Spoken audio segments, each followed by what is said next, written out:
Vacation winter शुरू आहे, पंहिंजो ख्याल कजो। पंहिंजो वरी नए साल में इन ही जज़्बे सां जनवरी की 1 तारीख़ ते जेका हींअर वक्त अटेंडेंस आहे उहा अटेंडेंस बरक़रार रहे।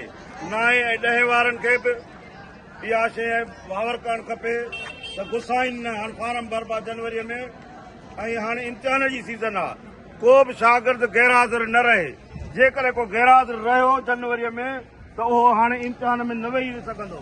हिन वक़्तु असां काफ़ी अहिड़ा छोकिरा हुआ जिन खे कंसीडर कयोसीं माइटनि जे चवण ते, उन्हनि जी जेको आहे सो ज़मानत वरिती अथऊं।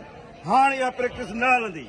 तंहिं करे जीअं जनवरीअ जो महीनो शुरू थिए, स्कूल खुलनि, तव्हां सभई हाज़िर थी वञो ऐं तव्हांखे रिज़ल्ट बि इहा जेका इम्तिहान वारी आहे उहा इंशा अल्लाह ताला जनवरी जे पहिरें ई हफ़्ते में तव्हांखे ॿुधाई वेंदी त तव्हां केतिरी जेको आहे सो परफॉर्मेंस, केतिरी रिज़ल्ट ॾिनी आहे।